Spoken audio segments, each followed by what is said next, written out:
Sound check. Magandang umaga po sa bawat isa at purihin po ang pangalan ng Panginoon sa kanyang patuloy na kahabagan at biyaya sa atin. At habang inanyayahan po at hinintay ating mga kapatid ang magsipasok, ay tayo ho ay dadako sa atin hong mga announcements and reminders.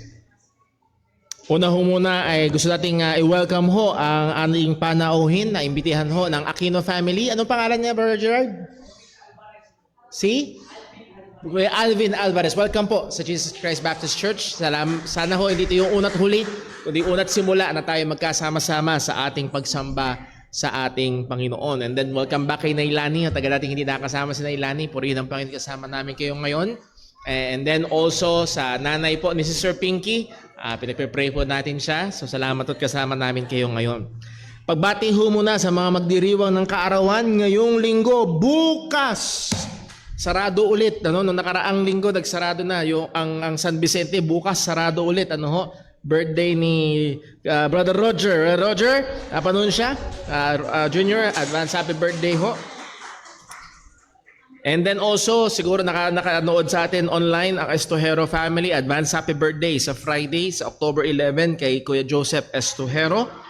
Meron pa ho bang magba-birthday ngayong linggo? This week, baka merong hindi na isama sa listahan. Anniversary or birthday this week? Wala naman? Okay, kung wala ho, ay dako ho muna tayo sa ating hong mga announcements at reminders ho para sa ating mga kapatiran ngayong umaga. Una ho, meron ho tayong Bible class mamayang hapon, 5 to 7 p.m. Pagkatapos ng ating prayer meeting, ay meron tayong Bible class. This will be a continuation ng ating pag-aaral about biblical evangelism. So muli ho, inanyayahan ng lahat. Welcome po ang lahat. Pero naglagay ho tayo ng 100 peso registration fee para ho dyan. Para lang ho merong pangtustos doon sa ating mga materials. And then also, it's more on an investment and commitment ng atin hong mga kapatiran para ho magtuloy-tuloy sa Bible class. So again, mamaya po yan, 5 to 7 p.m. Also, kailangan ho natin ng magsa-sign up para tutulong ho sa ating parating na youth conference. November 30 ang ating youth con, Eyes Fixed on Heaven. Sa mga nakakita ho kay Alice Glow Up, ayan, andyan ho siya. Yun ho ay promotion lamang. Wag ho kayo mag-alala, walang kaso si Sister Glyza. Yan ay aspiring teacher and mahusay sa kanyang ginagawa. At yan ho ay promotion ng ating mga young people. So kung kayo ho ay young people, 13 years old o kahit 12 years old pataas, wala pa kayong asawa, you are invited to join yung youth conference sa November 30. Brother Paul, may kaibigan ako. Brother Paul, may pinsan ako. Gusto ko sanang i-invite. Pwede po yaan. So please, mag-register ho kayo online. Pinoward na ho sa ating mga group chats yung mga registration forms via Google Docs. At nawa ho ay gawin niyo ho yaan. Dahil kailangan nating maging aware kung gaano karami yung ating paghahandaan. And speaking of signing up, kailangan ho natin ng listahan ng mga kapatiran na tutulong sa araw ho na yon. Kailangan natin ng manpower, maghahanda ng pagkain, maghahanda ng merienda, tutulong, mag-a-assist para ho yung ating mga young people ay makapag-focus sa mga programa at lalo na maging sa pangangaral ng salita ng Diyos. So last year, napakaganda no ating experience, maraming kapatiran dumating, yung iba half day lang, yung iba umaga lang, yung iba hapon lang, yung iba maghapon. At napakaganda rin ng naging fellowship ho natin. So if you will be available, that's November 30, that's a Saturday, that's a holiday. So sana ho ay gawin natin yung ating mga sariling available at tumulong po tayo. Ang registration fee ay murang-mura, 70 pesos. Kaya naapektuhan na tayo ng inflation. Noong nakaraang taon, for the first two conference, 50 pesos lang po yan. Ngayon ay 70 pesos. At huwag niyo isipin na yun ay mahal.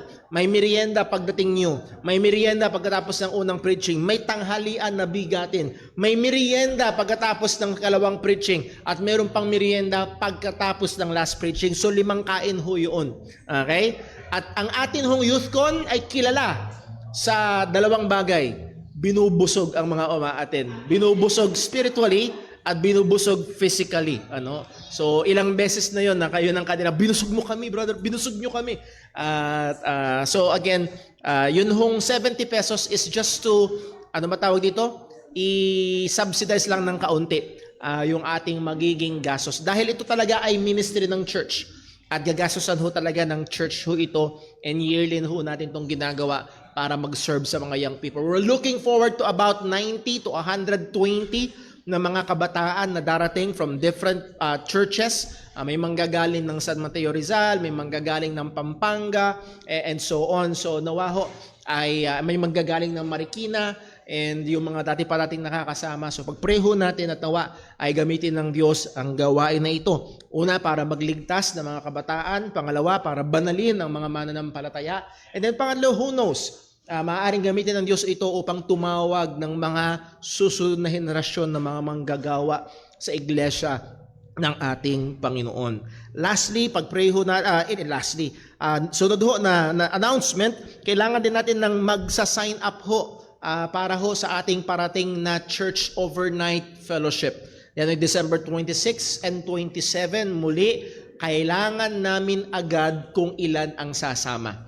So kung kayo ho ay nagpaplanong sumama, please maglista ho kayo, dahil baka mamaya mag-reserve kami ng para sa 100 na tao, 30 lang pala yung sasama.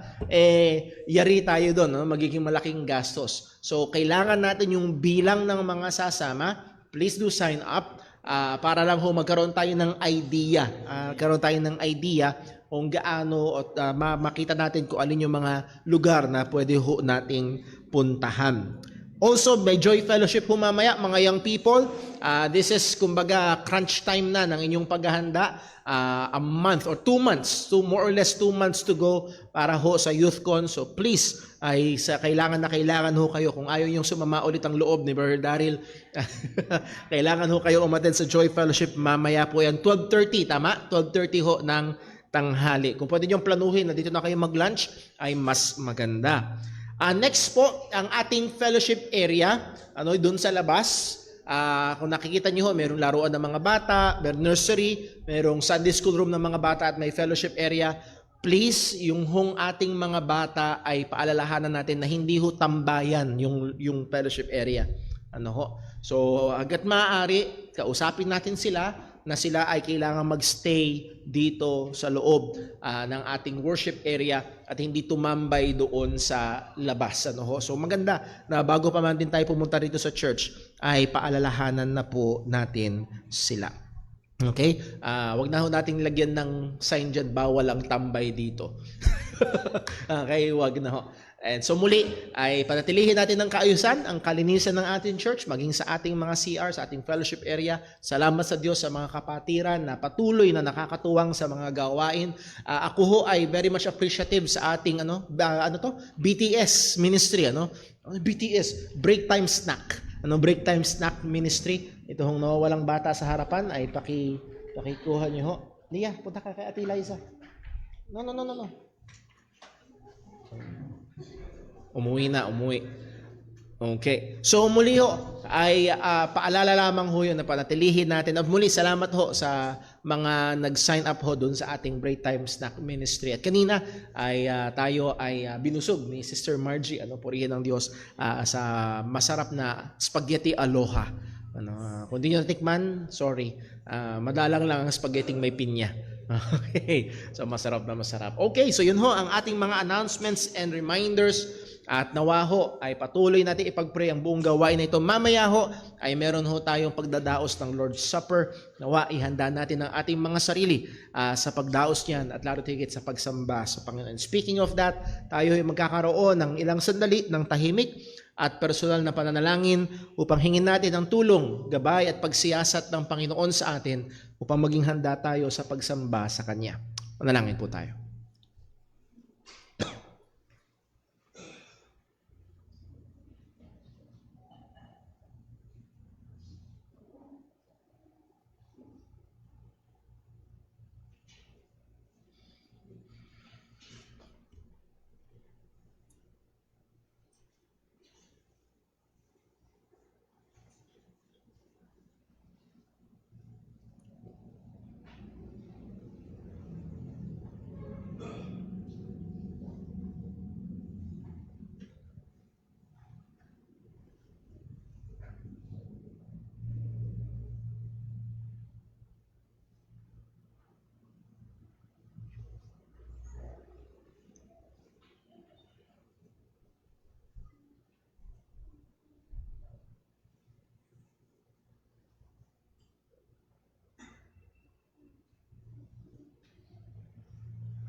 Tayo'y sama-samang manalangin.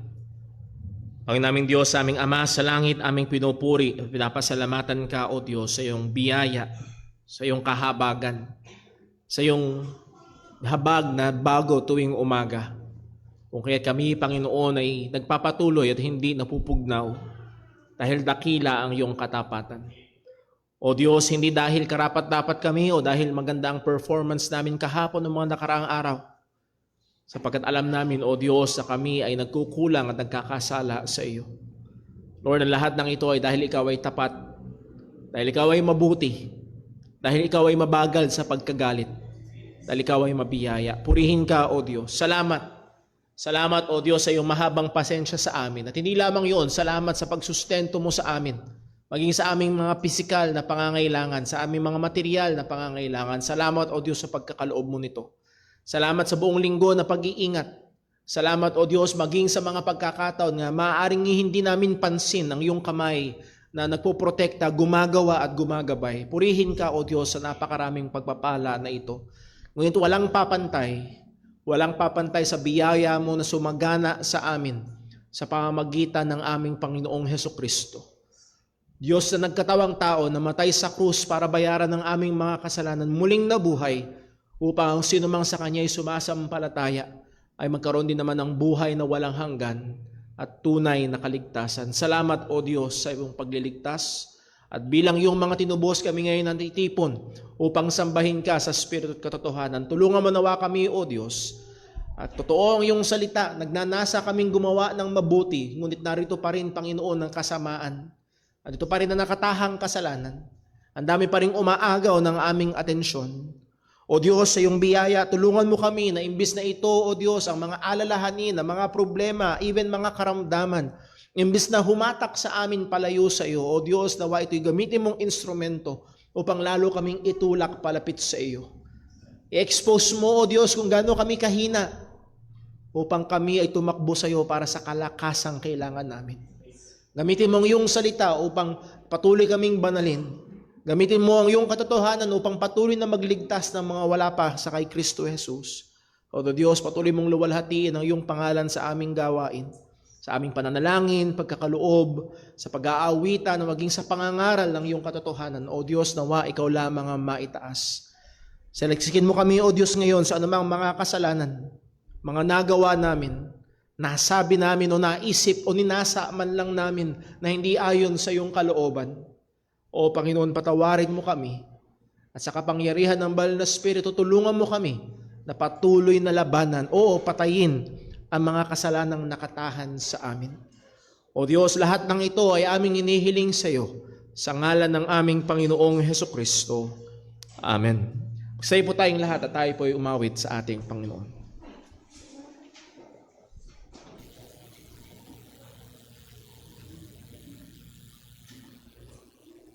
Tayo po imawit sa Panginoon. Awitin po natin, Christ Rose.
Savior. It's o'er the bars away, Jesus my Lord. Up from the grave he rose, with a mighty triumph o'er his foes. He arose a victor from the dark domain, and he lives forever with his saints to reign. He arose, hallelujah, Christ arose.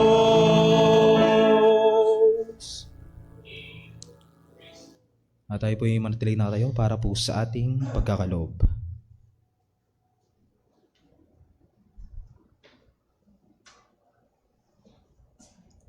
Amen. Praise the Lord. Basahin muna natin 2 Corinthians chapter 9, verse 6 ng 8. Sabay-sabay mga kapatid. Ready, read. At ito ang ibig kong sabihin. Ang nagtatanim ng kaunti ay kaunti rin ang aanihin.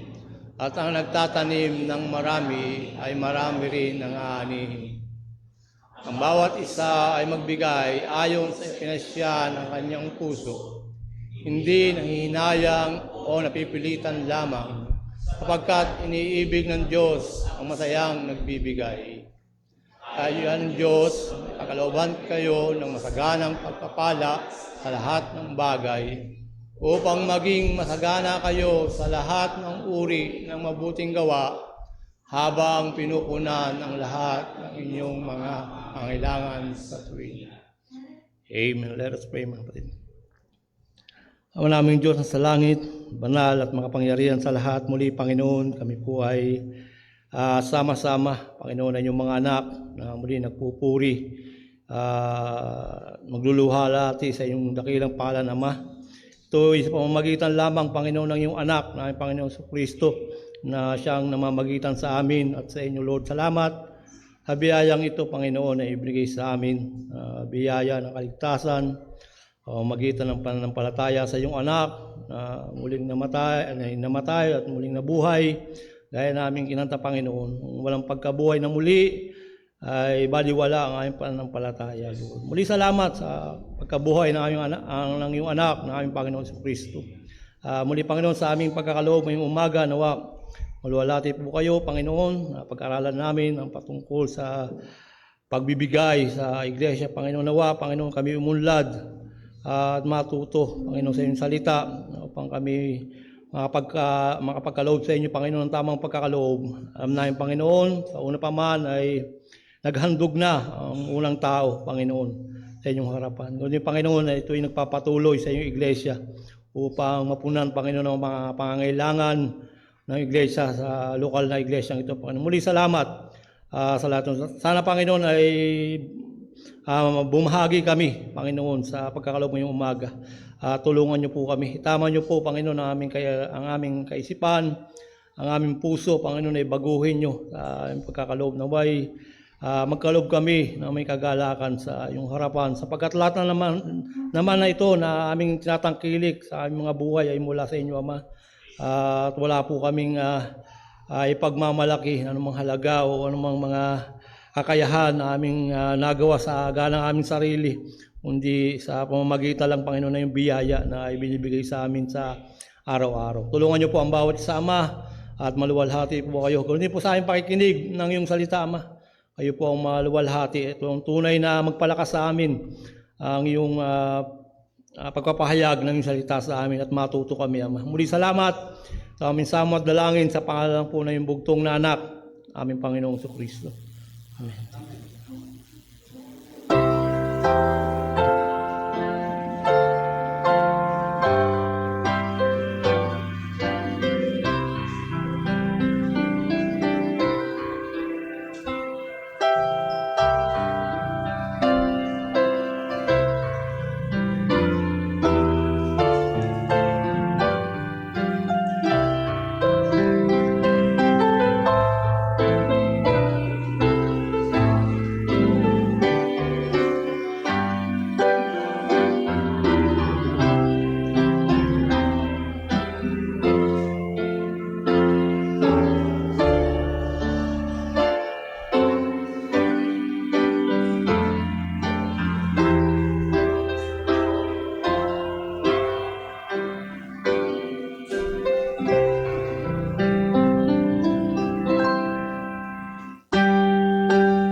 Muli po tayo mawit sa Panginoon.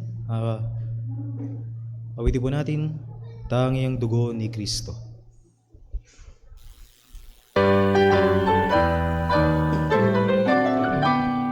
May makalilinis ba sa karumihan ng puso ko at huhugas sa sala ang iyang dugo ni Kristo, balong ng pag-asa, panlinis sa puso ko, panghugas sa sala ang iyang dugo ni Kristo.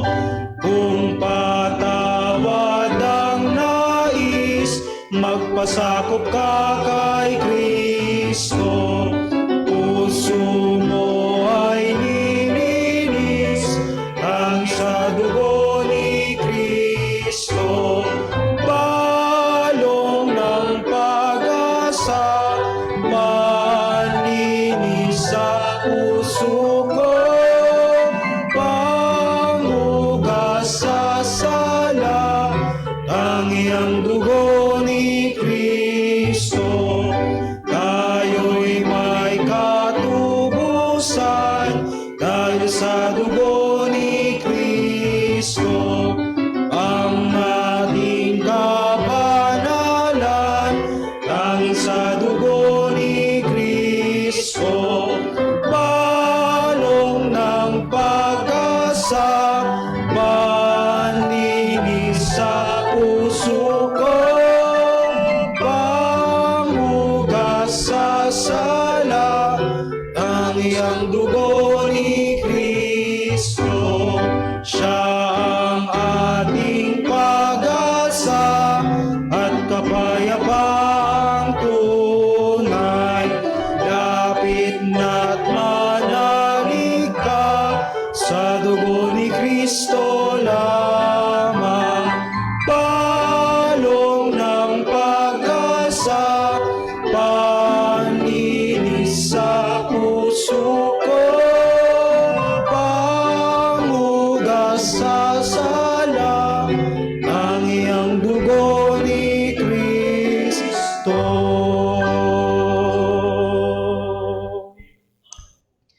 Tayo po'y masitong lahat para po sa ating pagbasa po ng salita ng Diyos.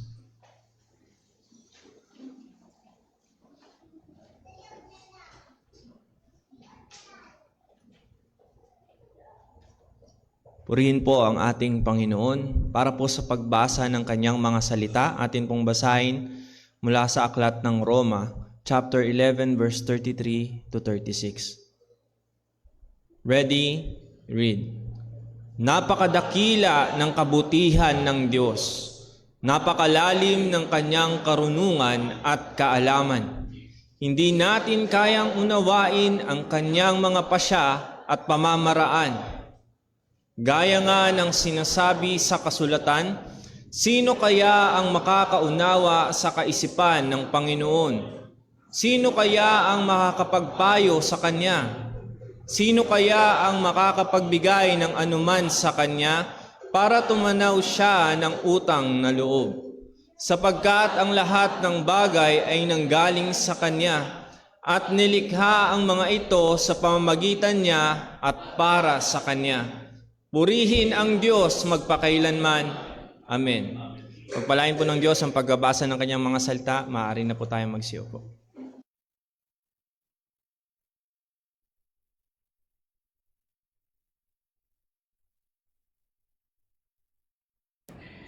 Tayo po'y dadako sa ating pag-aaral ng salita ng Panginoon. At kung meron hong isang pinakamahalagang paksa, and yes, maraming paksa sa salita ng Panginoon, pero kung merong isang paksa na napakahalaga, ay wala na sigurong mas hahalaga pa sa paksa ng patungkol sa kaligtasan. Ang kaligtasan ay isang napakahalagang bagay at ang buong Biblia ay actually ay an unfolding, ang pagdeklara, paghahayag ng gawa ng Diyos ng kaligtasan sa pamamagitan ni Kristo Jesus para sa kanyang kaluwalhatian. That's the story of the Bible. It's God's saving work. Yung pagliligtas na ginawa ng Diyos na pinangako niya pagkatapos mahulog sa kasalanan ni Eva at Adan, sinabi agad ng Diyos na darating ang binhi ng babae. At ang katuparan noon ay walang iba kundi ang ating Panginoong Hesukristo. And all throughout history, even the history of Israel, is the outworking of God's saving plan sa pamamagitan ni Kristo Jesus para sa kanyang kaluwalhatian.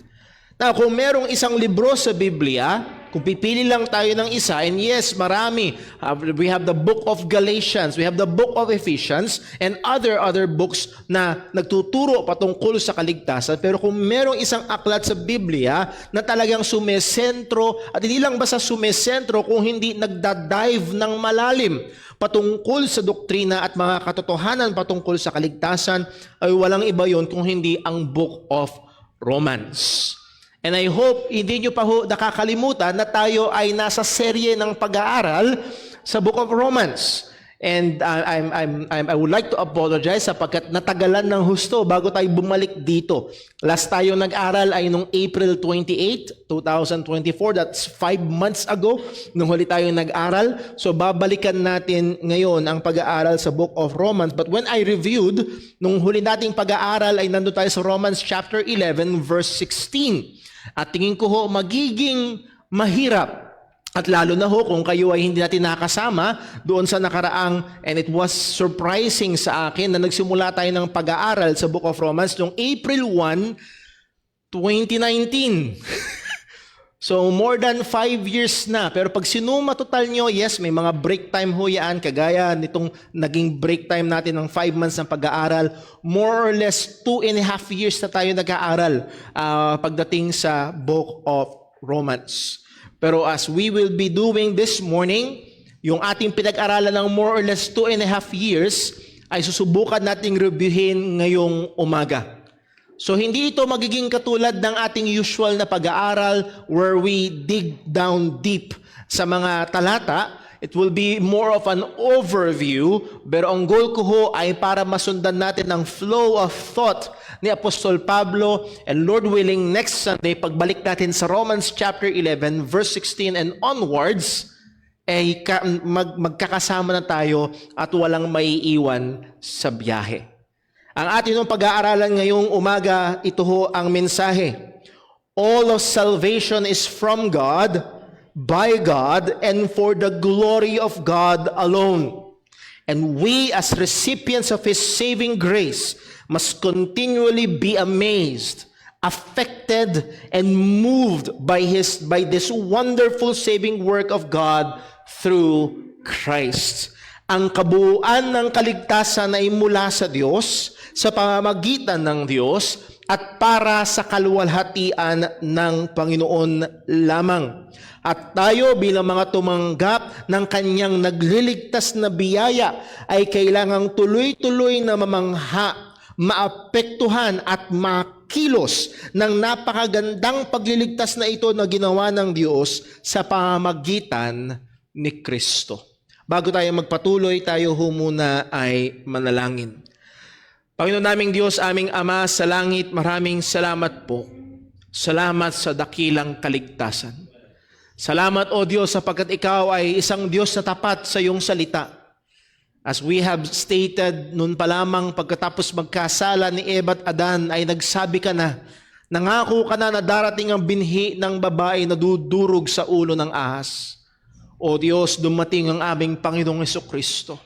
At siya ay nagwagi, nagwagi laban sa dyablo, nagwagi laban sa kamatayan. As we have sung kanina, He arose. Siya ay tunay na nabuhay muli. Kung kaya't ang aming pananampalataya ay hindi walang kabuluhan. At Panginoon, kami na mga iyong niligtas sa inutusan mo at kalooban mo na lalo pang lumalim sa pagkaunawa nito. Upang ito, O Diyos, ay magkaroon ng epekto naman sa aming mga pamumuhay. O Diyos, tulungan mo nawa kami ngayong sandali. Gamitin mo ang iyong salita upang patuloy na banalin ang iyong mga mananampalataya at gayon din upang tawagin sa kaligtasan ang mga wala pa kay Kristo. Ikaw lamang ang maluwalhati at maitaas. Dalangin namin ito sa ngalan ng aming Panginoong Hesukristo. Amen. So muli ho, I would ask na i-fasten nyo ang inyong seatbelt dahil magiging mabilis tayo ngayong umaga. We will be looking at many verses. If you have your Bibles, you can follow along sa ating pagbasa at magsisimula tayo sa Romans chapter 1. Romans chapter 1, meron ho tayong 7 partikular na bibigyang pansin ngayong umaga. Una, the need of salvation. Pangalawa, the provision of salvation. Pangatlo, the application of salvation. Pang-apat, the experience of salvation. Panglima, the security of our salvation. Pang-anim, God's sovereignty in salvation. Pang-pito, man's responsibility in salvation. So lahat ng ito itinalakay natin mula chapter 1 hanggang chapter 10 ng Romans. So tingnan ho natin ng mabilis. Number 1, the need of salvation. Ang sabi ni Apostol Pablo sa Romans chapter 1 verse 16, isa sa mga pamosong talata sa Romans chapter 1 ay ito, "For I am not ashamed of the gospel of Christ, for it is the power of God unto salvation to everyone that believeth, to the Jew first and also to the Greek." So muli, ang bungad na bungad pa lamang ni Apostol Pablo, if you will read the first 4 verses ng Romans chapter 1, ang sabi niya, I am called an apostle, I'm separated to the gospel. Ako'y ibinukod ng Diyos, ako'y apostol, ako'y tagapaghayag ng ebanghelyo ni Kristo. At ang ebanghelyo ng Diyos na ito ay patungkol kay Kristo. At ang sabi ni Pablo dito sa Romans chapter 1 verse 16, hindi ko ikinahihiya ang ebanghelyo ni Kristo. Hindi ko ikinahihiya ang mabuting balita ni Kristo. Muli mga kapatid, if you will remember just the context ng panahon ngayon, yung panahon noon. Sa panahon natin ngayon, pag sinabi mong Jesus, pag sinabi mong Jesus Christ, because we particularly live in a predominantly Roman Catholic na bansa, ang pangalang Jesus ay pamilyar. Pero subukan mong isigaw yan doon sa Malaysia, sa Vietnam, sa mga lugar na kung saan hindi masyadong kilala, hindi masyadong naririnig ang pangalan ni Jesus o ang salita ng Panginoon. Ganon din ang kalagayan ng mga apostol. Hindi sikat ang ebanghelyo. Hindi in si Kristo. Pinagtatawanan ang mensahe ng muling pagkabuhay. Pero ang sabi pa rin ni Pablo, hindi ko ikinahihiya. Hindi ko ikinahihiya ang ebanghelyo. Bakit niya hindi ikinahihiya? Ibinigay niya yung rason, for it is the power of God. Not just to fix your life, hindi para tuparin ang pangarap mo. It is the power of God to salvation. Ito ay para magligtas ng mga patungo sa kapahamakan. Ito ang pangunahin na binibigay ng ebanghelyo. Ang sinasabi ng ebanghelyo ni Kristo ay kailangan ng tao ng kaligtasan. Bakit kailangan ng tao ang kaligtasan? Sapagkat ang sabi ni Pablo sa verse 18, "For the wrath of God is revealed from heaven against all ungodliness and unrighteousness of men who hold the truth in unrighteousness." Bakit kailangan ng kaligtasan? Listen, dahil totoo ang puot ng Diyos. Dahil hindi kwentong kutsero ang galit ng Diyos sa kasalanan. Dahil hindi nagbibiro ang Diyos sa kasalanan. Because the wrath of God is real and it is revealed from heaven. At mula sa chapter 1 and chapter 2 hanggang chapter 3 verse 20, ginawang malinaw ni Apostol Pablo ang katotohanan na ang lahat ng tao, Hudyo man o Hentil, may Biblia man o wala, relihiyoso man o hindi, taga-bundok man o taga-syudad, saan ka man naroroon, ang lahat ng tao ay makasalanan, nasa ilalim ng puot ng Diyos. Therefore, ang lahat ng tao ay nangangailangan ng ebanghelyo ni Kristo. Nangangailangan ng kaligtasan. Kaya nga ang sabi ni Pablo sa Romans chapter 3 verse 9, "What then? Are we better than they?" Kung naririto ka ngayon at tingin mo sa iyong sarili, mas mabuti ka, mas okay ka kaysa sa iba, ang sabi ng salita ng Diyos, no! In no wise, for we have before proved, both Jews and Gentiles, anuman ang lahi mo, that they are all under sin. As it is written, there is none righteous, no, not one.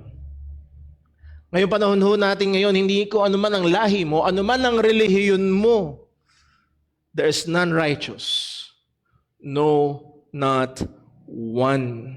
So ang bawat tao ay guilty. Nasa ilalim ng galit at puot ng Diyos, kaya nangangailangan ng kaligtasan. But wait, there is more. Hindi lamang guilty ang tao, kung hindi ang tao rin ay powerless and helpless sa kanyang ganang sarili. Wala siyang kayang gawin para iligtas ang kanyang sarili. Hindi kayang gumawa ng tao ng enough para siya ay mawala sa ilalim ng puot ng Panginoon. Ang sabi nga ni Pablo sa verse number 20 ng Romans 3, therefore by the deeds of the law shall no flesh be justified in his sight. Magsumikap ka man sumunod sa kautusan at maybe naririto ka ngayon at nagsusumikap kang magpakabait, nagsusumikap kang maging masunurin, nagsusumikap kang maging model citizen. Ang sabi ng salita ng Panginoon, no flesh will be justified before His sight by the deeds of the law. At napakaraming mga tao sa panahon natin ngayon, meron tayong mga kapitbahay, meron tayong mga kamag-anak na sinusubukang gawing hagdan ang kautusan ng Diyos, ang 10 utos para makarating sila sa langit. Ang sabi malinaw ng salita ng Diyos, no flesh, no man will be justified before God by the deeds of the law. Why? Sapagkat hindi yun ang gamit ng kautusan. Ang kautusan ay hindi ibinigay para maging hagdan paakyat sa langit. Ang kautusan ay binigay, ang sabi ni Apostol Pablo, for by the law is the knowledge of sin. Ang trabaho ng kautusan ay ipakita na ikaw ay madumi. Ang trabaho ng kautusan ay ipakita na ikaw ay makasalanan. So ang lahat ng tao ay nasa ilalim ng puot ng Diyos. At lahat ng tao ay walang kayang gawin sa kanyang sarili para iligtas ang kanyang sarili. Siya ay nangangailangan ng kaligtasan. Point number 2, the provision of salvation. Okay? Ang tao ay nangangailangan ng kaligtasan. Hindi niya kayang iligtas ang kanyang sarili. Therefore, listen, mahalaga ito. Therefore, ang kaligtasan ay dapat manggaling mula sa labas. Ewan ko kung sino sa inyo nakaranasan ng malunod. Si Brother Daryl, naranasan ng muntik-muntikanan na. Akala ng mga kasama niya, nagjo-joke lang siya, kinakawayan lang daw siya habang tinatangay siya ng agos ng ilog. At salamat sa Diyos, kinahabagan pa rin ng Panginoon. Long ago and far away yung story. Pakwento na lang sa kanya. Pero kung naranasan mo ng malunod, higit sa malamang ang pag-asa mo lang ay merong ibang lalapit o hahawak sa iyo o merong mula sa labas, merong kang mahahawakan. Pero sa iyong sarili, kung ikaw lang mag-isa, ano mangyari sa iyo? Palubog. Ang hindi kayang iligtas ng taong kanyang sarili, ang tanging pag-asa niya ay merong gumawa mula sa labas. Ang pag-asang meron ang tao ay manggagaling lamang sa Diyos. At ito mismo ang sinabi ni Apostol Pablo. Ang sabi niya sa Romans chapter 3 verse 21, pagkatapos niyang sabihin na hindi kayang iligtas ng tao ang kanyang sarili sa verse 20, well, paano na ngayon? Makasalanan ako. Hindi ko kayang iligtas ang aking sarili. Paano na ngayon?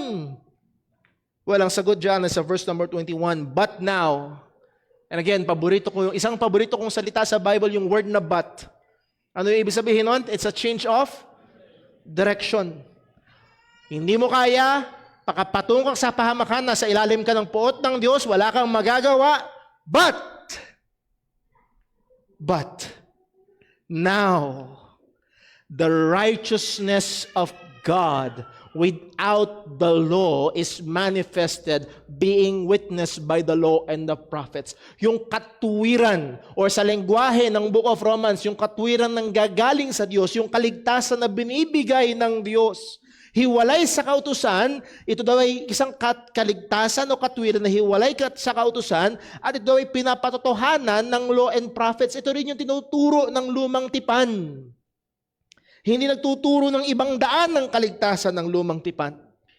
Well, ano ito? Verse 22, niliwanag ni Pablo. Even the righteousness of God, which is what? By faith of or in Jesus Christ. Ito daw katwiran o pagliligtas.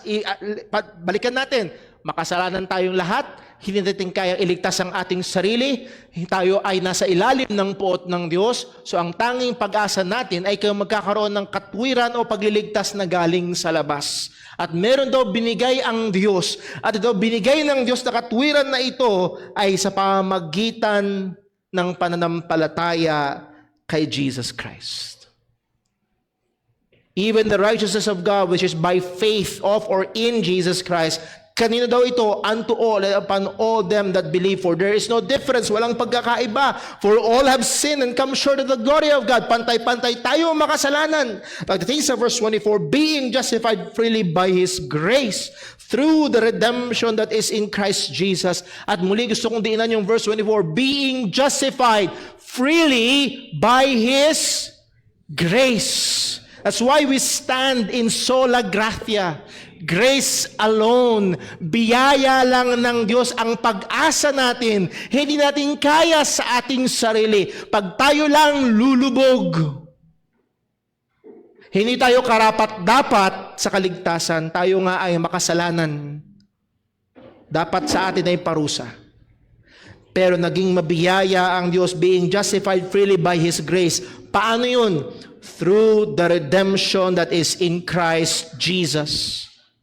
Notice the words of Paul, it is always through, in, and by Jesus Christ. Hindi ka pwedeng dumaan kung kaninong santo, hindi ka pwedeng dumaan sa anumang ritual. Ito ay sa pamamagitan lamang ng ating Panginoong Hesukristo. Why? Verse 25, whom God, yung pronoun na whom, pertaining to Jesus Christ, whom God had set forth to be a propitiation through faith in His blood. Siya kasi yung ibinigay ng Diyos. And that word, wonderful word, propitiation, ibig sabihin pampalubag loob. You remember Romans 1 verse 18, for the what? The wrath of God is true. Totoo ang galit ng Diyos. Pero nais kong ituro sa iyo, totoo rin na may pampalubag loob. Totoo rin na may paraan para yung galit ng Diyos, yung nararapat na galit ng Diyos sa atin ay mapahupa. Paano? It's through faith in His blood. Again, hindi ito yung blood na likido, kundi saan tumigis ang dugo ni Kristo doon sa krus. Tumuturo pa rin ito doon sa ginawa ni Jesus doon sa krus, na siya'y namatay para bayaran ang ating mga kasalanan at muling nabuhay, to declare His righteousness for the remission of sins that are past through the forbearance of God. Dito lang magiging matuwid ang Diyos pag nagpatawad ng kasalanan. Naalala niyo yung ating illustrasyong madalas ng isang magnanakaw? O wag na lang magnanakaw, gawin natin mas grabe, mamamatay tao, ang pinatay niya ay yung kamag-anak niyo. Then isang araw, na alam niyo, yung mamamatay, yung pumatay sa kamag-anak niyo, nahuli, and then kinulong. Pero pagkatapos ng isang linggo, nakita niyo nasa labas. Nagreklamo kayo, bakit nasa labas? Ba't wala siya sa kulungan? Ano kaya pag sinabi sa inyo ng judge? Nag-sorry eh. Nag-sorry? Kasi pag nag-sorry, okay na. Alam niyo, maraming tao, ganun ang ginagawa sa Diyos. Lord, sorry. Okay na? Anong nawawala? Nawawala ang hustisya. Sumisigaw tayo, dapat may bayad ang kasalanan. At kung merong judge na nagpalaya ng kriminal dahil nag-sorry, yung judge ang lalabas na baluktot. Dahil hindi ipinataw ang hustisya. Mga kapatid, kay Kristo lamang posible. Sapagkat kay Kristo lamang may bayad ang kasalanan. kaya pwedeng mapatawad at mapalaya ang makasalanan. Walang injustice. Pag binigyan nyo ng pinag-aralan nyo, any other way, iba pang paraan ng kaligtasan, magiging baluktot na hukom ang Diyos. Dahil magpapalagpas siya ng kasalanan na hindi bayad. It's only through the Lord Jesus Christ. The provision of salvation, binigay ng Ama ang anak para sa ating kaligtasan. That famous text, John 3:16, for God so loved the world that He gave His only begotten Son, that whoever believeth in Him should not perish, but have everlasting life. Ang binigay ng Diyos para magligtas, ang binigay ng Diyos para magpatawad ng kasalanan, ang binigay ng Diyos na pag-asa ng makasalanan ay walang iba kung hindi si Jesucristo lamang. Again, we don't only say sola gratia, we also say solus Christus. Christ alone. Christ alone. Wala siyang katulong ng mga santo. Si Kristo lang. Si Kristo lang. Ang aking tanong, ikaw ba'y nanampalataya na kay Kristo? Narito ka ngayon, yes, maaaring mabait ka, maaaring kumpara sa mga kapatid mo, sa pinsan mo, sa kapitbahay mo, mas model citizen ka, good. Maaaring nagsisimba ka linggo-linggo, very good, walang problema doon. Pero ang tanong nga ito, ikaw ba ay nanampalataya na kay Kristo? Dalang sabi mismo ni Jesus, I am the way, ako ang daan ng katotohanan at ang buhay, walang sino man na makakaparoon sa Ama, kundi sa pamamagitan ko. Ikaw man ang pinakamabait na tao ngayon sa buong mundo, hindi ka pa rin makakarating sa Diyos. Sapagkat walang matuwid, wala kahit isa. At ang tanging paraan para mabayaran ang iyong kasalanan ay si Jesucristo lamang. Now, inaamin mo na, yes, Brother Paul, makasalanan ako, ako'y nasa ilalim ng puot ng Diyos, nangangailangan ng kaligtasan. And yes, Brother Paul, salamat sa Diyos, may provision ng kaligtasan, si Kristo. Pero ngayon, paano ma-apply ang kaligtasan ito? The application of salvation. Ituloy ni Apostol Pablo. Yes, nag-provide ng kaligtasan. Nagbigay ng tagapagligtas ang Diyos. Pero paano ito na-apply sa isang taong makasalanan? Babalikan natin sa verse 22 ng Romans chapter 3. Even the righteousness of God, which is what? By faith. By faith of or in Christ Jesus or Jesus Christ unto all and upon all them that join this religion. No? Them that believe. For there is no difference, walang pagkakaiba, for all have sinned and come short of the glory of God. Verse 25, tanong tayo sa Romans 3:25, whom God hath set forth to be a propitiation through faith in His blood. Merong epekto yung ginawa ni Jesus. Yes, magiging pampalubag loob siya ng poot ng Diyos na nararapat lang sa iyo. How?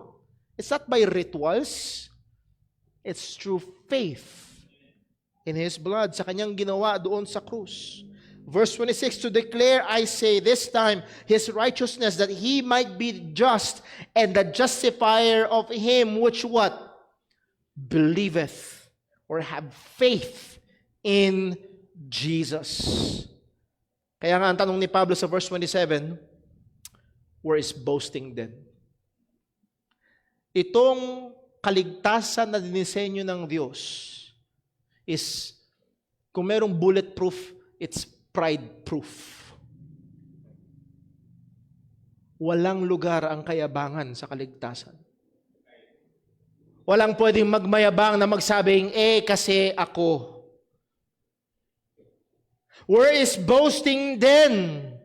Ang sabi ni Pablo, where is boasting then? It is excluded. It's out the window. Ang pagyayabang ay walang bahagi sa kaligtasan. By what law of works? Nakabase-basa pa yung gawa sa iyong pagsunod? Nay, no. How? But by the law of faith. At ito ang isang ganda, mga kapatid, ng pananampalataya. Ang pananampalataya, listen, ang totoong pananampalataya ay hindi nakatingin sa sarili, kundi nakatingin at umaasa sa object na sinasampalatayanan. Ang pananampalataya is going out. Hindi going in. Ako, no. Ang pananampalataya ay nakadepende doon sa sinasampalatayanan. At kung ikaw ay tunay na mananampalataya ni Kristo, nakaasa ka kay Jesus lamang para sa iyong kaligtasan. Verse 30, Romans 3, ang sabi, seeing then it is one God, we shall justify the circumcision by faith and uncircumcision by faith. Yung circumcision mga Hudyo, yung uncircumcision mga Hentil, that is lahat ng tao sa buong mundo, ang tanging paraan is by faith in Christ Jesus. Sola gratia, solus Christus, sola fide. Faith alone. Walang dagdag. Napakaganda nung halimbawa ni Apostol Pablo, naalala ko lang sa Philippians chapter 3. One of my favorite example when it comes to illustration ng faith alone. Ang sabi ni Apostol Pablo sa Philippians chapter 3, ang sabi niya sa verse 7, but what things were gained to me, those I counted loss for Christ. Yung akala ko pakinabang sa akin, yung akala ko magpapaging dapat sa akin sa Diyos, yung langit points na ginagawa ko, I counted loss for Christ. Yea, doubtless I count all things but loss for the excellency of the knowledge of Christ Jesus my Lord, for whom I have suffered the loss of all things and do count them but dung, that I may win Christ. Lahat ng pogi points ko, lahat ng langit points ko, tinuring kong dumi. Alang-alang kay Kristo. Listen, hindi mo pwedeng haluan si Jesus. Hindi pwedeng si Jesus at. Ang ginawa ni Pablo, tinuring niyang dumi lahat. Yung pagsunod niya, yung relihiyon niya, yung kabutihan niya, lahat ng iyon ay tinuring niyang dumi that I may win Christ. That's why we say Christ alone. Pagdating sa verse number 9, ito yung pag-asa ni Pablo. At ito rin yung larawan ng isang tunay na Kristiyano. And be found in Him, not having mine own righteousness, which is of the law. Ako'y masusumpungan kay Kristo.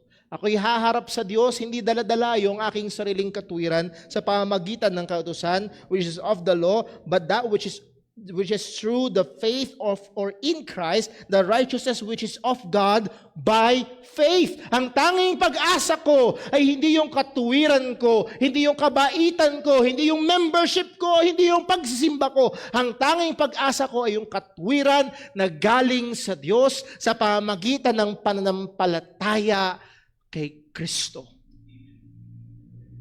Ito ang pag-asa ni Apostol Pablo.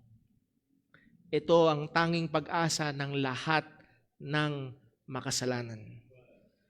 The need of salvation, the provision of salvation, the application of salvation, it is by faith alone.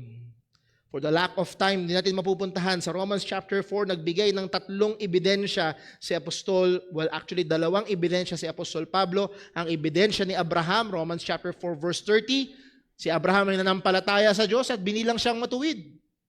Ang ebidensya ni David, ganun din daw, ang sabi ng salita ng Panginoon, sabi ni Pablo, even as David also described the blessedness of the man, Romans 4 verse 6, unto whom God imputed righteousness without works, binibigyan ng katuwiran, pero walang gawa. Ito ay sa pamagitan lamang, kagaya ni Abraham, ng pananampalataya. And then, well, kay Abraham lang ba yun? Kay David lang ba yun? Ang sabi ni Pablo sa chapter 4, verse 21, and being fully persuaded that what he had promised, he was also able to perform. Sino yung fully persuaded? Si Abraham. Verse 22, and therefore it was imputed to him, to Abraham, for righteousness. Dahil siya'y nanampalataya sa Panginoon, siya'y binilang na matuwid, again si Abraham ay naligtas by faith. Pagdating sa verse 23, na itanong, now it was not written for his sake alone that it was imputed to him. Exclusive lang ba kay Abraham yun? Baka sa atin iba. Baka kay Abraham lang yun at kay David. Baka sa atin pa ngayon, hindi na. Ang sabi ni Pablo, that is not the case. Verse 24, but for us also, to whom it shall be imputed. Yung katwiran na ibinilang kay Abraham, yung katwiran na ibinilang kay David, ay siya ring katwiran na ibibilang sa atin. Paano? If we believe on Him that raised up Jesus our Lord from the dead, who was delivered for our offenses and was raised again for our justification. Ano pa rin ang tinuturo? Tinuturo pa rin kay Kristo sa Kanyang ebanghelyo. Ito lang ang pag-asa ng isang makasalanan. So we have the need of salvation, the provision of salvation, the application of salvation by faith alone. Number 4, the experience of salvation. Dito tayo nagtagal din sa ating naging pag-aaral sa book of Romans. Romans chapter 5, 6, and 7. Ano ang experience ng ating salvation? Pag ang isang tao ay tunay na nanampalataya, pag ang isang tao ay tunay na naging Kristiyano, tunay na naging anak ng Diyos, tunay na inampon sa pamilya ng Panginoon, tunay siyang nanampalataya sa Ebanghelyo ni Kristo, meron siyang mararanasang panloob at panlabas. Merong epekto ang tunay na pananampalataya sa Ebanghelyo. Una, meron itong epektong panloob. Ang sabi ni Pablo sa Romans 5 verse 1, therefore being justified by faith, napakaganda, we have peace. Itong Diyos na dating rebelde ka at kaaway mo, for the carnal mind is enmity against God. Yun, wala kang pakialam sa Diyos, ayaw mo magpasakop sa Diyos, ayaw mong sumunod. Yes, nagsisimba ka, pero wala kang pakialam. Tinatahak mo lang at gagawin mo lang yung gusto mo. Tinatawag mo siyang Panginoon, pero hindi mo talaga siya Panginoon. Rebelde ka. Kaaway mo ang Diyos at kaaway ka ng Diyos. Pero pag ikaw ay sumampalataya sa Diyos, therefore being justified, how? By faith, not by joining a certain religious group. We have peace with God. Paano yun? It's through our Lord Jesus Christ. At ang sabi sa verse 2, by whom also we have access by faith into this grace wherein we stand and what? And rejoice in hope of the glory of God. Merong inward experience, merong rejoicing, meron na ngayong pag-asa. Kung ikaw ay daririto at talagang ang buhay mo lang ay ang puro konsiderasyon mo ay mga numero ng pera, numero ng gasolina, numero ng sweldo, at doon mo lang binabase sa bank account mo o sa kawalan nito. O ang sabi ng salita ng Panginoon, we have hope. Hope.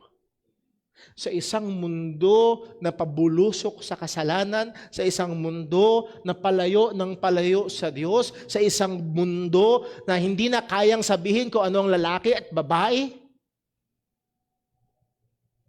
sa isang mundo na sinusubukang gawing lalaki ang babae, gawing babae ang lalaki. Sa isang mundo na niluluwalhati ang kasalanan. Halos wala ng pinikula na hindi bida ang kasalanan. I can still remember yung nanood kami ng Avatar sa sine. Noon pa. That's long ago and far away. Sabi ko, pambira, alien na nga lang. May immorality pa. Pinikula na lang patungkol sa alien, ha? May premarital sex pa. Anong klase to? Tapos nilalamon ng mundo. Pero sa kabila ng ating kalagayan, gera doon, gera dito, welga doon, welga dito, taas presyo doon, taas presyo dito, karamdaman doon, karamdaman dito. Ang sabi ng salita ng Panginoon, we rejoice in hope. Hindi sa presidente, hindi sa kaunamang gamot na lalabas, o hindi sa sahod na tataas. We rejoice in hope of the glory of God. Now, hindi lang ito sa future na darating, sa kaluwalhatian ng Diyos na i-share natin. But ang sabi, even our hardships dito sa buhay na ito, verse 3, and not only so, but we glory in tribulations also. Oh, what a transforming experience real Christianity is. Na kahit yung kahirapan mo rito sa mundong ito, it will be a source of joy. Why? Dahil alam mo, knowing that tribulation worketh patience, and patience experience hope. Dahil alam mo na habang dumadaan ka sa mga kahirapan, ang kamay ng Diyos ay gumagawa sa iyo para hubugin ka sa wangin si Kristo. As James told us sa James chapter 1. Hindi lamang ito may epekto sa panloob. Hindi lamang ito may epekto sa pananaw mo, sa buhay, sa mga nangyayari. May epekto rin ito sa ating praktikal at pang-araw-araw na pamumuhay. Ang sabi sa chapter 6 verse 1, what shall we say then? Shall we continue in sin that grace may abound? God forbid. How shall we that are dead to sin live any longer therein? May epekto sa pamumuhay. Ang isang totoong Kristiyano, ang isang totoong mananampalataya ay hindi na namumuhay sa kasalanan. Verse 4, therefore, we are buried with Him by baptism into death. Ito yung sinisimbolo ng baptism.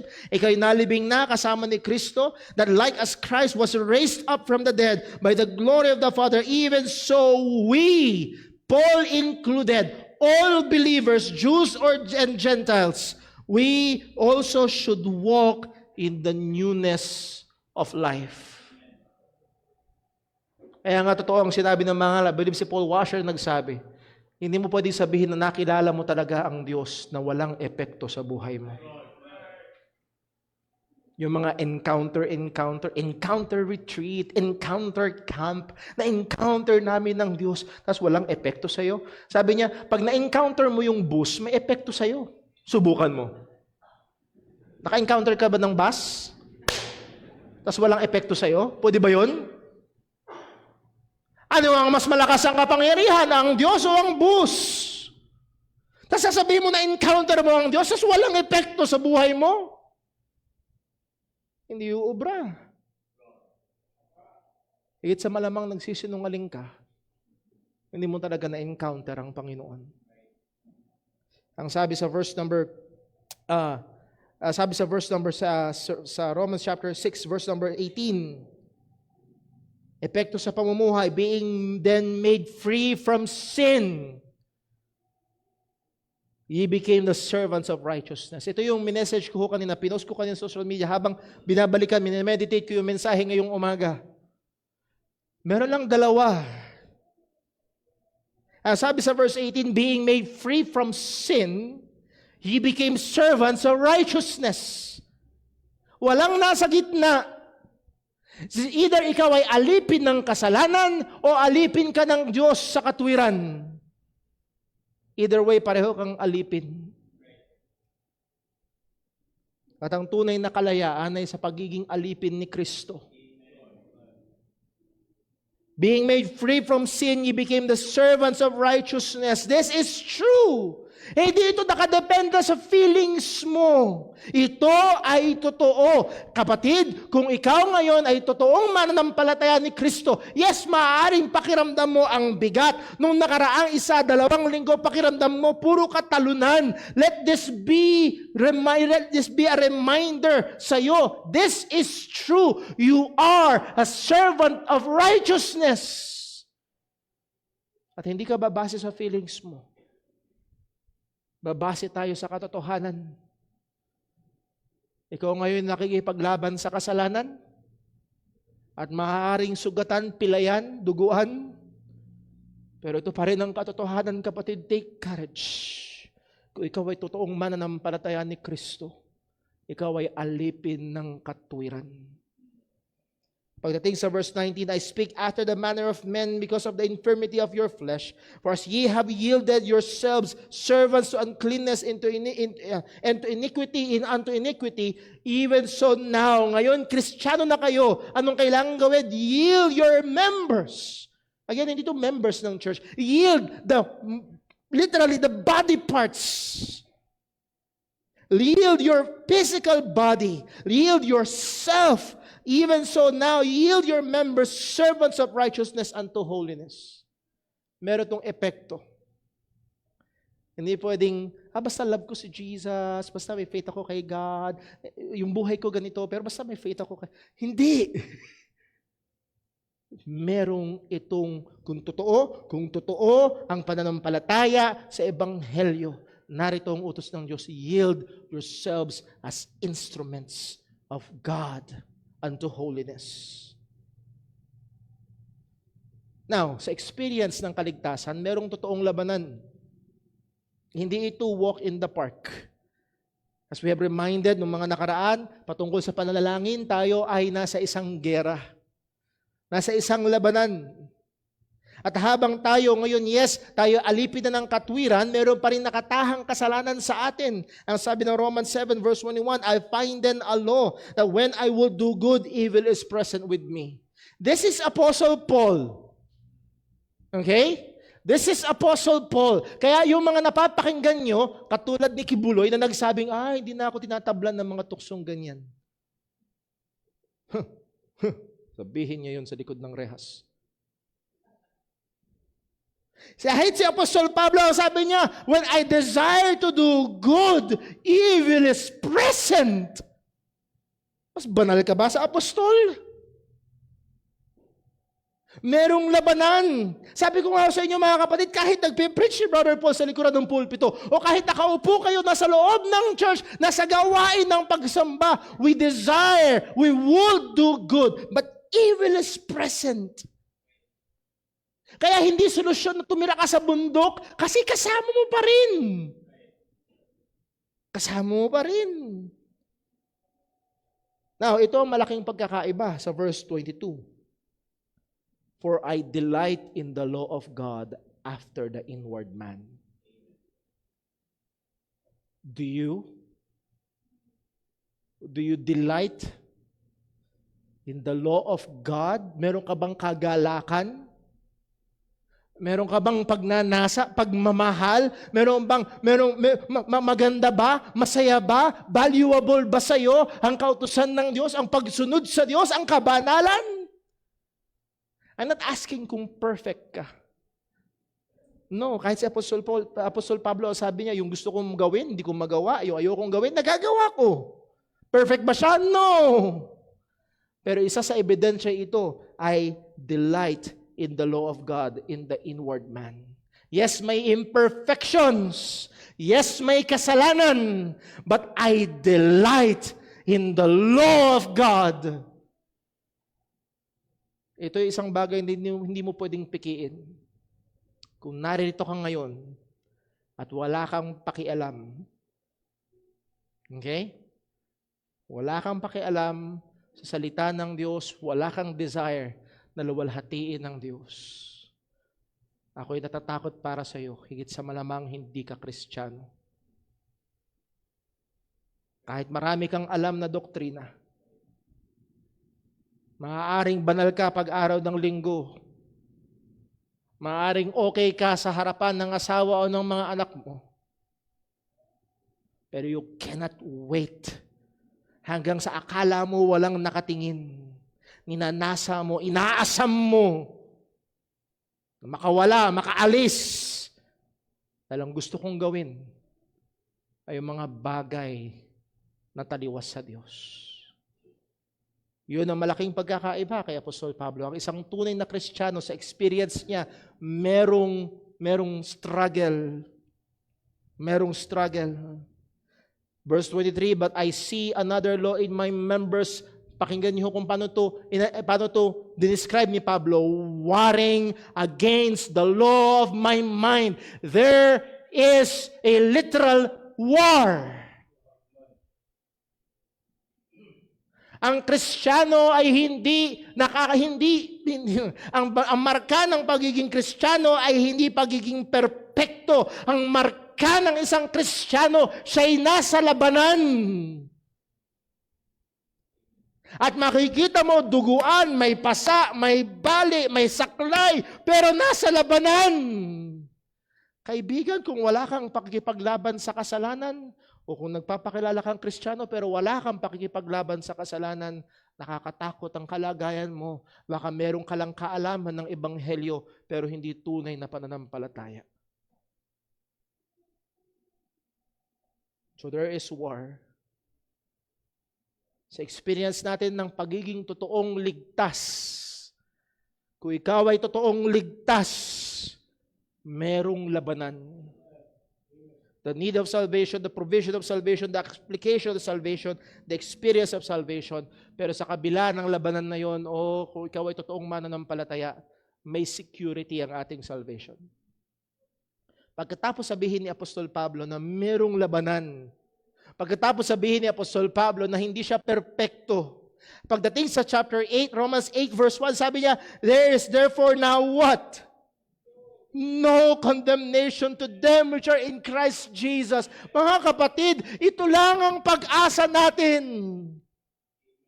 Hiwalay kay Jesus, hatol ang meron tayo. Hiwalay kay Jesus, parusa ang naghihintay sa atin. Pero ang sabi ng salita ng Diyos, there is therefore now no condemnation to them who are in the Baptist Church. No. Hindi relihiyon. So tigilan na ho ang laro ng relihiyon. Kung narito ka ngayon, nakikipaglaro ka pa rin, ang larong nilalaro mo ay larong relihiyon, hindi yaan ang lingwahe ng Biblia. To them which are in Christ Jesus. At paano nilarawan ng mga nakikristo Jesus? They walk not after the flesh, but after the Spirit. Listen, hindi ibig sabihin muli, kakagaling lang natin chapter 7, hindi ibig sabihin perfecto. Pero yun ang buhay nila.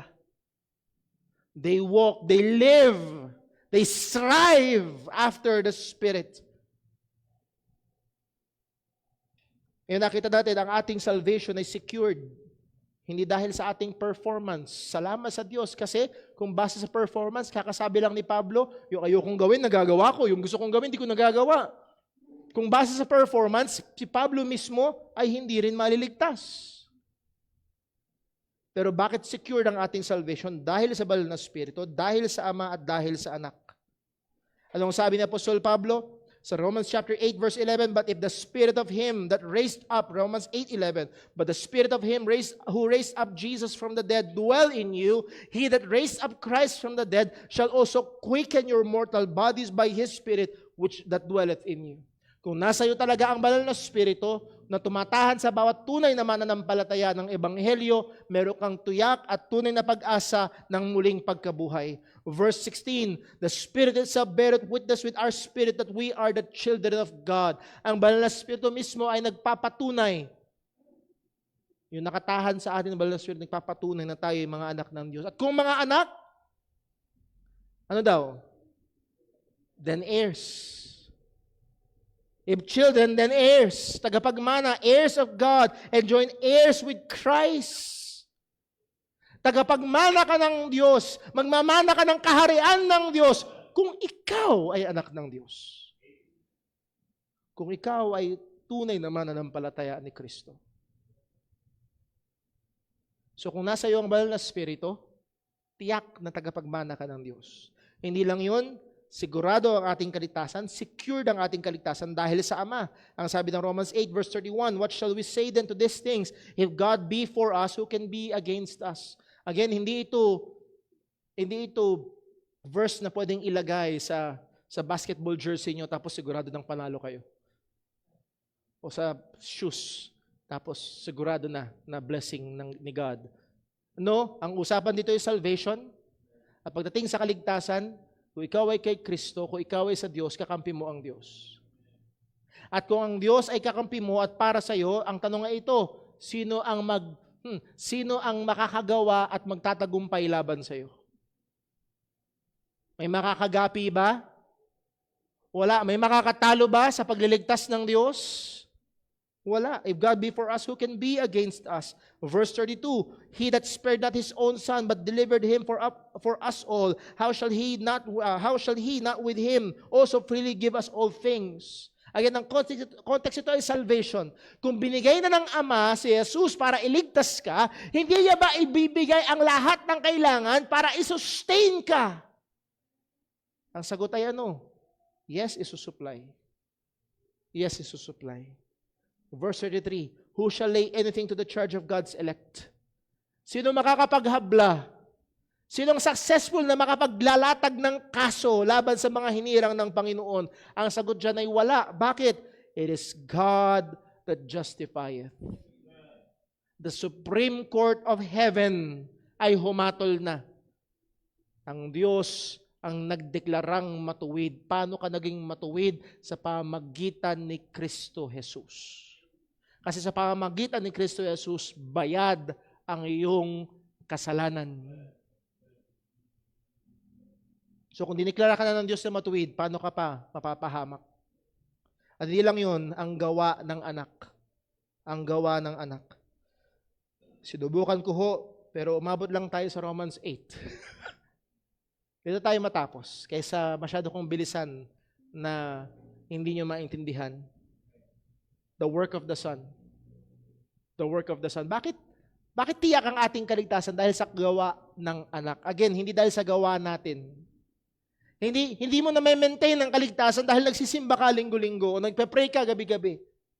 Kundi dahil sa gawa ng Banal na Espiritu, sa gawa ng Ama at ngayon sa gawa ng Anak. Verse 34, Who is he that condemneth? Sino pa ang magko-condemn sa'yo? Kung ikaw ay na kay Kristo, kung ikaw ay tunay na mananampalataya ng Ebanghelyo, kung tunay kang Kristiyano, sino pa ang magko-condemn sa'yo? Ang sagot ay ano? Wala. Bakit? It is Christ that died. Namatay si Jesus para bayaran ang kasalanan mo. Paano ka ba i-condemn? Hindi lang yon. Yea, rather, that is risen again. Patong-patong na rason, hindi lang siya namatay para sa iyong kasalanan, nabuhay siyang muli. Sino pa ang magko-condemn sa iyo? Hindi lang yon. Who is even at the right hand of God. Anong pinapakita nun? Tinanggap ng Diyos si Jesus. Ibig sabihin yung ginawang pagbabayad ni Kristo ay katanggap-tanggap sa Ama.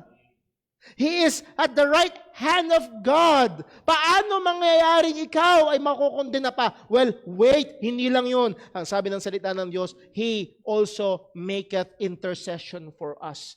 Namamagitan si Jesus. In a sense, gumaganap siyang parang abogado para sa mga mananampalataya. Sino makakahatol sa atin? Kaya secured ang ating salvation because of the Spirit, because of the Father, because of the Son. Now, tuloy natin, merong tanong si Apostol Pablo sa verse 35, napakaganda. Who shall separate us from the love of Christ? Again, mga kapatid, gusto kong maging malinaw sa inyo, ang love ni Kristo ay hindi ganun. Ang love ni Kristo ay hindi ganyan. Ang love ni Kristo ay hindi ganyan. Ang love ni Kristo ay ganito. Pinahayag ng Diyos ang kanyang pagmamahal sa atin na ibinigay niya si Kristo nung tayo yung mga makasalanan pa at siya'y namatay dahil sa atin. Ito ang simbolo ng pagmamahal ng Diyos. So ang pagmamahal ng Diyos ay ang nagliligtas na pagmamahal ng Panginoon. Okay? Malinaw? Yung pagmamahal ng Diyos dito kay Kristo Jesus ay hindi mo pwedeng ihiwalay sa kaligtasan sapagkat yun ang pinag-uusapan. Now, ang tanong ni Pablo, who shall separate us from that saving love of Christ? Sino makapaghihiwalay sa iyo sa nagliligtas na pag-ibig ni Kristo? Tribulation? Anong sagot? No. Distress? No. May hiwalay ka ba ng persecution? No. Famine, nakedness, or peril, or sword? No. As it is written, for thy sake we are killed all day long. We are counted as sheep for the slaughter. Nay, in all these things, we are what? More than conquerors through Him that loved us. And yes, all throughout Christian history, there have been conquerors. Hindi tumiklop, hindi bumitiw. Eh dahil malakas ang kapit nila. It's through Him that loved us. Sa pamamagitan ni Kristo na nagligtas, na nagmahal. Kapag sabi ni Pablo, for I am persuaded. Ako ay kumbinsido that neither death, nor life, nor angels, nor principalities, nor powers, nor things present, nor things to come, nor height, nor depth, nor any other creature shall be able to separate us from the love of God which is in Christ Jesus our Lord. Ibig sabihin, walang paraan para ang nagmamahal na ang nagliligtas na pagmamahal ng Diyos ay mahiwalay tayo. Walang paraan. Ang sabi ni Pablo, I am persuaded. Are you? Are you persuaded na ang ating kaligtasan ay secured? Hindi dahil matindi ang kapit mo, kundi dahil siya ay tapat na nagsabing, walang makakaagaw sa kanila sa aking mga kamay. So nakita ho natin yung ating pangangailangan ng kaligtasan, yung provisyon ng kaligtasan, yung aplikasyon ng kaligtasan, yung experience ng kaligtasan, at na yun tinapos ho natin yung security ng ating kaligtasan. Lord willing, next Sunday, titignan natin yung medyo mas malalim pa, yung sovereignty ng Panginoon sa ating kaligtasan. Let's pray. Panginoon Diyos, aming Ama sa langit, salamat po. O Panginoon, purihin ka sa dakilang kaligtasan na yung pinagkaloob sa pamamagitan ni Kristo. Salamat, O Diyos, na kinahabagan mo kaming mga makasalanan. Karapat dapat lang sa amin ang iyong puot, pero minahal mo kami, Panginoon.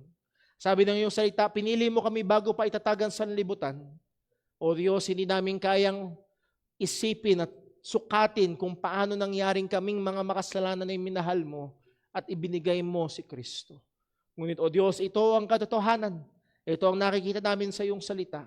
At salamat, O Diyos, sa dakilang kaligtasan na iyong pinagkaloob. Salamat na nakarating sa amin ang ebanghelyo ng kaligtasan. At salamat din, O Diyos, na ikaw ang nagbukas ng aming mga puso at mga isip at mga mata upang aming maunawaan ang ebanghelyo. At ikaw rin ang nagbigay sa amin ng pananampalataya upang kami manampalataya kay Kristo at magtamo ng kaligtasan. Purihin ka, O Diyos, purihin ka. Salamat, Panginoon, sa napaka-dakilang biyaya sa iyong nagliligtas na pagmamahal sa amin sa pamamagitan ni Kristo Jesus. Ang isa na rin ito, Panginoon, sa aming pagtungo sa pagdiriwang ng Lord's Supper as we remember ang ginawa na pagliligtas ng aming Panginoong Jesus. Nawa, lalo itong maging matamis, at lalo itong lalo kaming mamangha dito, at ito'y patuloy na magkaroon ng epekto sa aming mga pamumuhay. Dalangin namin ito lahat sa ngalan ng aming Panginoong Hesukristo. Amen. O ngayon sa dalihong ito bilang bahagi ng ating pagsamba, tayo ho ay dadako sa ating pagdiriwang o pagdadaos ng tinatawag na Lord's Supper. Dito sa Jesus Christ Baptist Church, we exercise what we call a guarded communion. That means, hindi ho lahat ay basta-basta pwedeng makipag-partake. Bakit? Dahil ang salita ng Diyos mismo ang nagbigay babala, kung ang isang tao ay makikibahagi dito ng hindi karapat-dapat, ay napaka-mapanganib. Pwede kang magkasakit, pwede kang mamatay, at ang sigurado ito, nagkakasala ka sa Panginoon. So kung narito ka at hindi ka Kristiyano, alam mo na hindi ka patuloy na mananampalataya ng Ebanghelyo, wala ka pang kaligtasan, nakikiusap ako, please, huwag. Huwag. Nakikiusap din ako sa mga magulang, alam kong curious na curious ang mga bata, please, huwag. Ito dapat ay magtulak sa atin na tayo ay magpursigi bilang mga magulang na ipaliwanag sa kanila ang Ebanghelyo ni Kristo. Kung naririto ka naman ngayon, ikaw ay mananampalataya ng Ebanghelyo ni Kristo, ngunit ikaw ay, alam mo, kalooban ng Diyos na ikaw ay sumunod sa tubig ng bautismo, ngunit nagpapatuloy ka na hindi. Ako ay nakikiusap sa iyo, yun ang una mong kailangang gawin. Sapagkat sa Biblia, ang mga tao na nampalataya sa Ebanghelyo ay sumusunod muna sa tubig ng bautismo, and then tsaka sila nakikibahagi, at we can see sa mga mananampalataya sa bagong tipan. So muli, kung ikaw ay narito ngayon, Kristiyano ka na, sumunod ka sa tubig ng bautismo, ang utos ng Panginoon na ito, verse number 27, 1 Corinthians chapter 11, kaya't kung ang sino mang kumakain ng tinapay, umiinom sa saro ng Panginoon na di nararapat, ay magkakasala sa katawan at dugo ng Panginoon. Anong kailangan gawin? Datapot siya sa atin ng tao ang kanyang sarili, at saka kumain ng tinapay at uminom sa saro. Narito ka ngayon, ikaw ay Kristiyano na, pero alam mo, meron kang problema, alam mo, meron kang kasalanan, siyasatin mo ang iyong sarili, ihingi mo ng tawad sa Panginoon, and then, ang utos ng Diyos, ikaw ay makibahagi sa Lord's Supper na ito. Para ho diyan, tayo ho na ay magkakaroon ng sandali ng tahimik at personal na pananalangin. Hingin natin ang tulong at pagsiyasat ng Panginoon sa atin. Let us pray.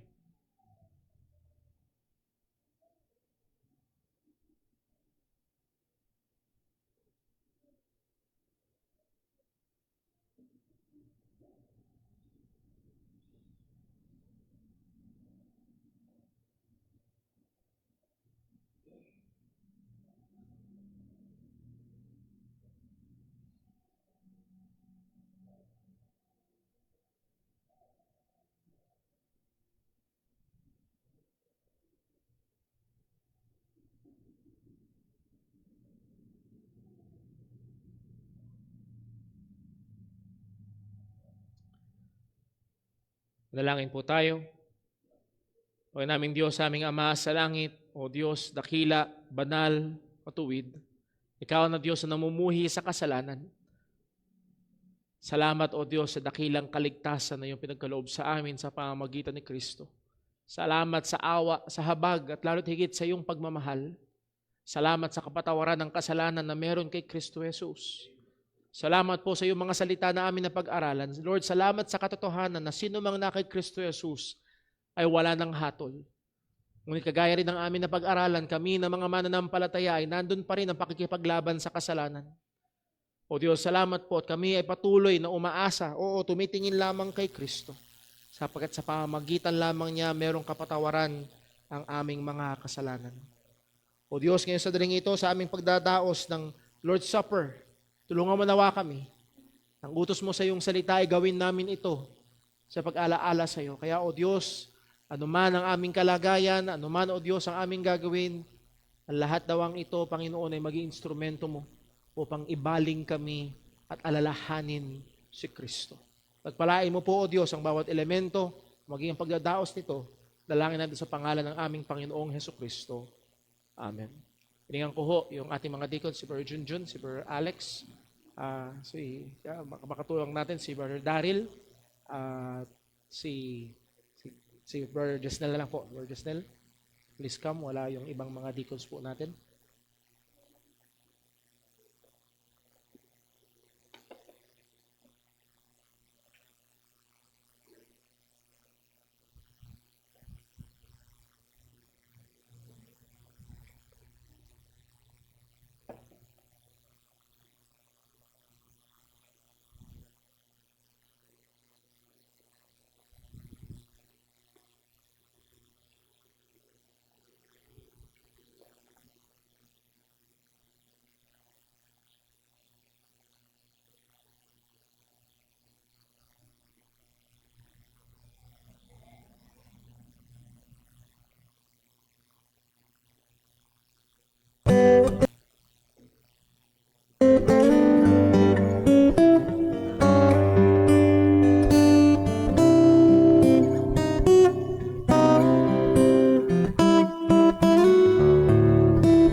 sapagkat tinanggap ko sa Panginoon ang ibinibigay ko naman sa inyo, na ang Panginoong Jesus ng gabing siya'y pinagkanulo ay dumampot ng tinapay. At nang siya'y makapagpasalamat ay kanyang pinagputol-putol at sinabi, ito'y aking katawan na pinagputol-putol dahil sa inyo. Gawin niyo ito sa pag-alaala sa akin. Alalahanin po natin ng ating Panginoong Jesus.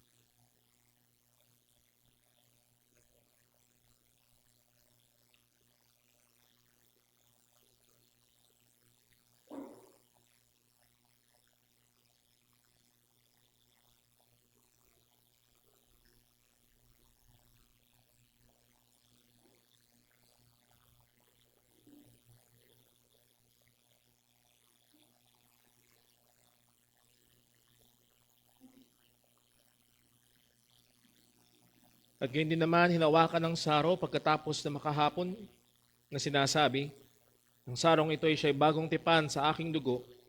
Gawin niyo ito sa tuwing kayo magsisinong sa pag-alaala sa akin. Sapagkat sa tuwing kanin ninyo ang tinapay na ito at limin ninyo ang saro, ay niyahayag niyo ang pagkamatay ng Panginoon hanggang sa dumating siya. Amen po natin.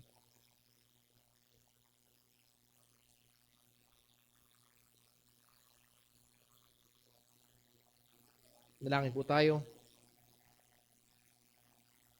Panginoon naming Diyos, aming Ama sa langit, Ikaw ay umibig sa aming mga makasalanan at binigay mo si Kristo Jesus. Ang iyong bugtong na anak, nagkatawang tao, na buhay ng walang kasalanan. Tinukso sa lahat ng paraan, ngunit hindi nagkasala. At siya'y nabayubay sa krus ng Kalbaryo para bayaran ang aming mga kasalanan. Siya'y binugbog dahil sa aming mga kasalanan. Siya'y hinampas dahil sa aming mga pagsalansang. Ang parusa upang kami magkaroon ng kapayapaan, siya ang tumanggap. Sa pamamagitan ng kanyang mga latay, kami, O Diyos, ay nagkaroon ng kapatawaran ng aming mga kasalanan. Salamat, O Diyos, kay Kristo na namatay sa krus. At ngunit, lalo't higit, O Diyos, salamat, siya'y nabuhay muli. Kaya't aming alam, ang aming pananampalataya hindi walang kabuluhan. At sa biyaya mo, O Diyos, kami magpapatuloy sa pananampalataya. Kami man ay datna ng kamatayan o hanggang sa kanyang muling pagbabalik. Salamat po na pwede naming alalahanin si Jesus sa ganitong kaparaanan. At nawa, hindi lamang sa mga sumisimbolong bagay na ito, kundi maging sa aming mga buhay ay makita ang aming pananampalataya kay Kristo. Dalangin namin ito sa ngalan ng aming Panginoong Hesukristo. Amen. Gusto po tayong lahat at awitin natin ating pangwakas na awit. Yan hong mga baso ay pwede yung ipunin dun sa mesa sa likuran.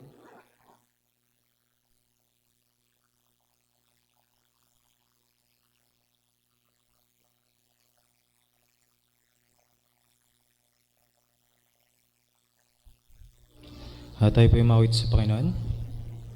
Pwede po natin, in Christ alone.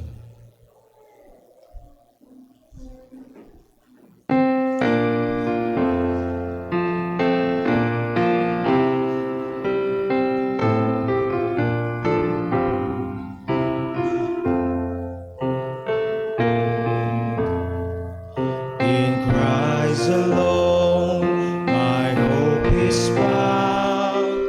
He is my light, my strength, my song. This cornerstone is solid ground. Grim to the fiercest drought and storm. What heights of love, what depths of peace, when fears are still, when striving cease.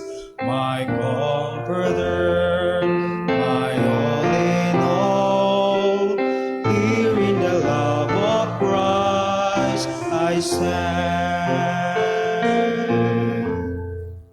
In Christ alone, who to confess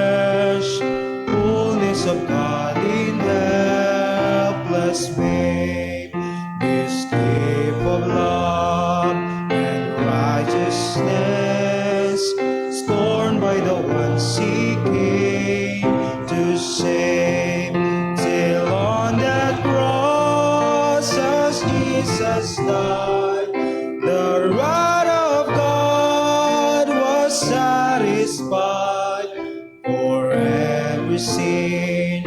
On him was slain. Here in the death of Christ I live. Amen. Purihin ang Panginoon, for every sin in Him was laid. At siya ang nagbayad ng ating mga kasalanan. Purihin ang Diyos sa dakilang kaligtasan at nawa tayo bilang kanyang mga iniligtas, as we have studied from Romans chapter 6, magkaroon to ng epekto sa ating mga buhay.